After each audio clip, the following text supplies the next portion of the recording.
The Edify Show, with special guests Christopher Russell, Cindy Busby, Nick Bateman, Sarah Fisher, Trevor Donovan, and now interviewing the cast of When Hope Calls, Elliott, Wyatt.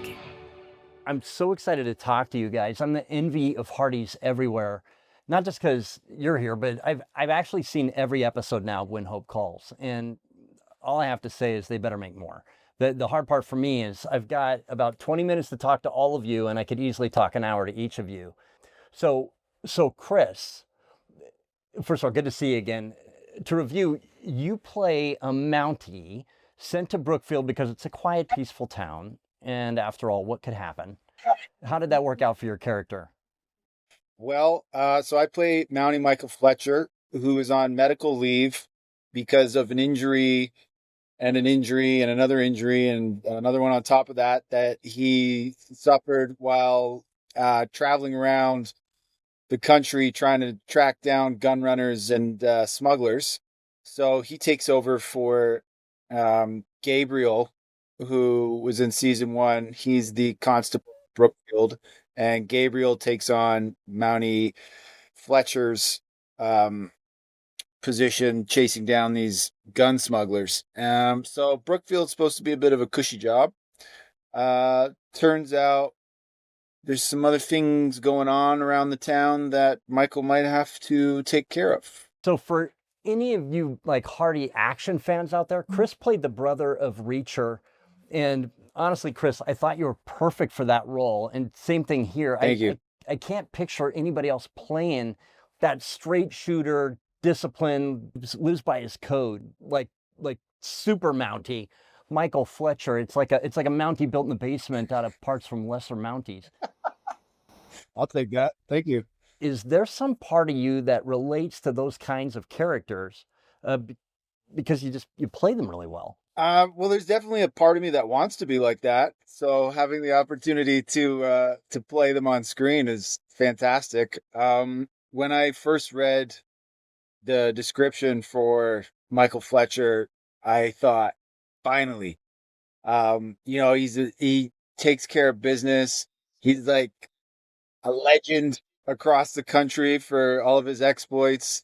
And nothing gets past him. And I thought, what a fun part to play, because when he meets that fancy lawyer from San Francisco named Nora, he doesn't know what to do with himself and everything's out the window. So to be able to play that dynamic between the two, like on one hand, he is like, he's going to stop every criminal in town. And then on the other, he doesn't even know how to find his words with this woman. It's a really fun role to play. There was a lot to like about this show. The scenery, the set was just ridiculous. But as a compliment to you guys, I honestly felt like the best part of the show was the acting. You know, Sarah, I'm going to single you out because you play such a strong, willful, determined character. And I was watching some stuff like Reels, and you seem like you would be in real life, like not just the funnest person on the set, but like the funnest person maybe on any set. You know, am I right, or did you draw from some of yourself? Is that determined part? Is that part of you, or is that acting? You know, thank you so much for saying that, Elliott. Appreciate you. I will say, I think I pulled from some of my determination for Hannah, but I will say her and I are incredibly different. Also, there is she's kind of like a coconut. She's really hard on the outside, soft on the inside, and I think that's part of what I find so exciting bringing her to life is that she is very different from me.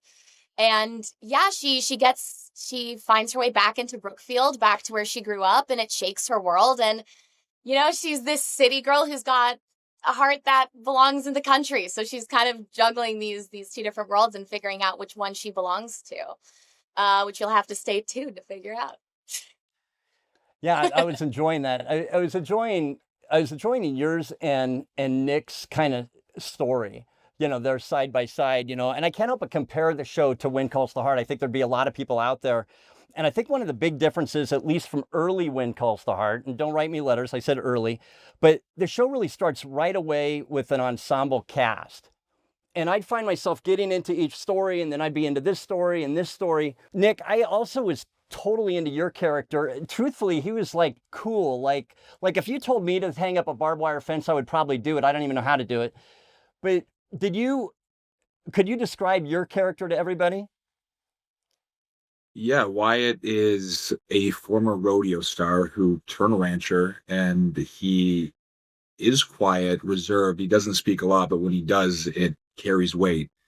And he's just a loyal guy who left home and ran Ray's ranch. And it was the closest thing he had to a father. And when Ray passes, Hannah comes in, and he's flooded with a bunch of different emotions, which is fun to play because he's a layered character. He's a good guy, but he's hurt. He's hidden. He slowly reveals himself. And one thing I can verify, Sarah is one of the most fun people on set possible. Just so you do know, because you asked about it. She's hilarious. We actually laugh too much on set to the point where I think we might. We do laugh a lot.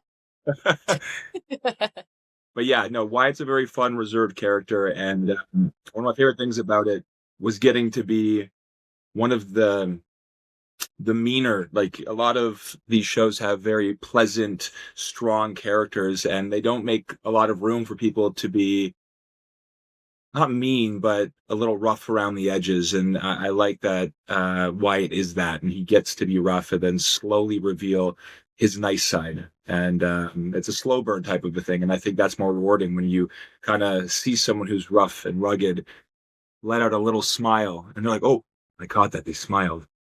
So it's rewarding when he shows emotion, and it's definitely fun to play.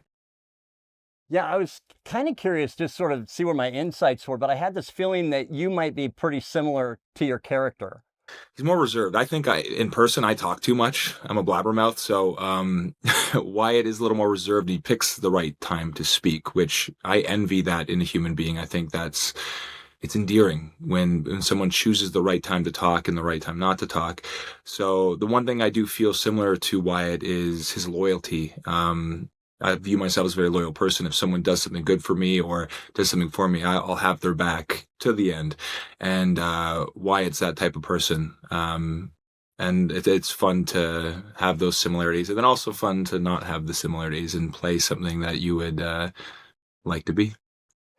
Yeah, I enjoy reading about you guys. I think, no offense to Wyatt, but I think I'd rather have you watch my back. I understand you're also a 4-time world champion martial artist in weapons. And then you've got Chris, you've got Trevor, somewhere out there you've got Jesse Hutch. Cindy, it feels like this, would you say this was the safest set in the entire nation of Canada?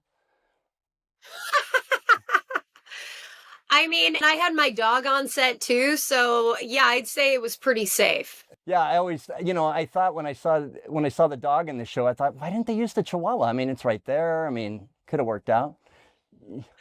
Did they have Chihuahuas in 1920 in Canada? I'm not sure they made it yet, but maybe. I mean, maybe Nora's the first one. And it wouldn't be surprising because she's quite the trailblazer. So.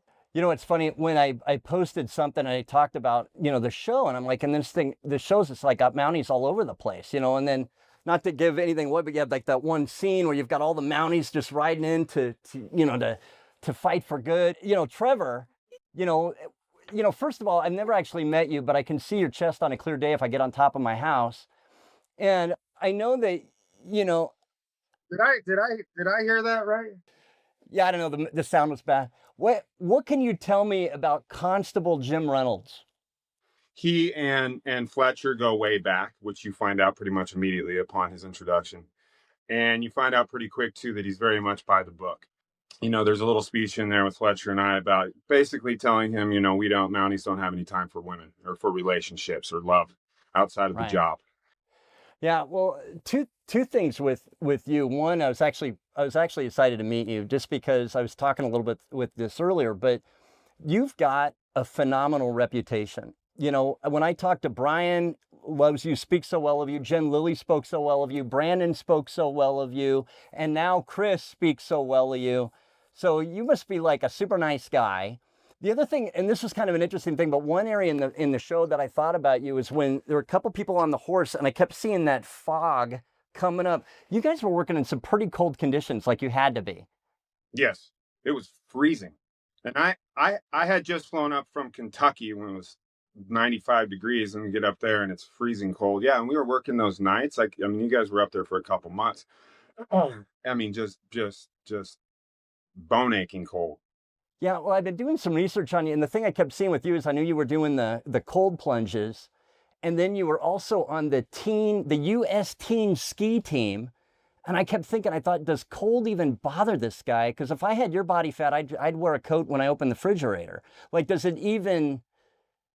you like the cold? Because I know you do it sort of intentionally, or does it bother you as much as other people, or does it bother you the more? I guess coming from Kentucky, maybe it bothered you a lot. No, yeah, it does. I mean, I grew up in the mountains, up in the snow, but after living in Southern California for years, that you sort of lose that adaptation. No, I enjoy, the thing I really liked about your character coming, and I just hope that this is like the direction Alfonso's coming, but without giving anything away, but when you and Chris were just going on those horses, just side by side, that was cool. And you both seem like, my wife was watching it. I'm a city guy, top and bottom. My wife had horses, and she's like, these guys really know how to ride. Same thing with you, Nick, that you guys really know how to ride. Am I right about that, or is that just movie magic? For me, well, me personally, I learned, I mean, I grew up with horses, didn't ride as a kid, but 11 years ago, I did a project down in Mexico where I had to learn to ride for 5 months and do my own stunts and stuff. So I sort of fell in love with it that way. After that job, I dated a girl for about 3.5 years she was a stunt woman, actress, and she showed and trained and broke Arabians and half Arabians and stuff. So I rode all the time with her. So I've kind of fallen in love with her.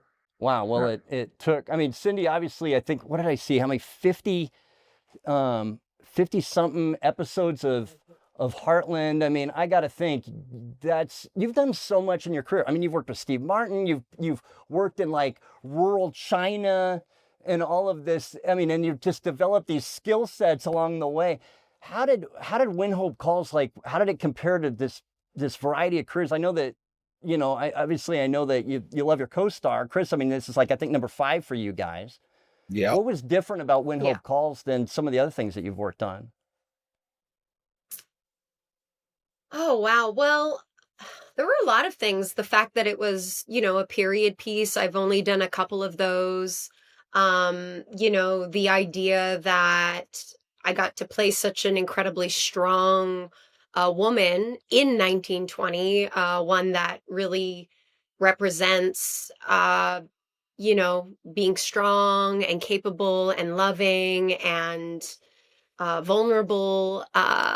You know, it's really nice to embody all of the aspects of what a woman can be, along with, you know, some adventure and a little bit of comedy in there. But yeah, I feel like it was different also because it's such an incredibly, like an ensemble cast, as we all can see right here. And so, you know, as much as the story just doesn't follow just one person, you know, there's the story of Sarah Nick's character, and then there's Trevor and Chris's bromance, and then there's me somehow in there, and it's just I'm kidding. But it's just nice to get to have different worlds within a world and to get to see the different perspectives that exist within that. And I think that felt different than a lot of other shows I've been a part of. I think the Hardys are really going to love it. I think that the fact of the way it's all executed and with the ensemble cast and all the different cool storylines, there's so much more that I'd love to talk to you about. But I just, like I say, I'm hopeful, and I'm just definitely rooting for the show. Thank you guys so much just for coming on and talking to us. Thank you so much, Elliott. Thanks for having us. Thank you so much. Thanks for being a cheerleader. We appreciate it. Okay, guys, you can watch Win-Hope Calls on the Great American Family Channel, on Pure Flix, on Friendly TV. Just go to winhopecalls.com and you can find out what's the best way for you to watch it. And until then, we'll see you next time right here on The Edify Show. Tune in next week for Hardy's TV Tuesday. Elliott will be interviewing Miranda McDougall on the set of Win Calls the Heart. Don't forget to like and subscribe on our YouTube page.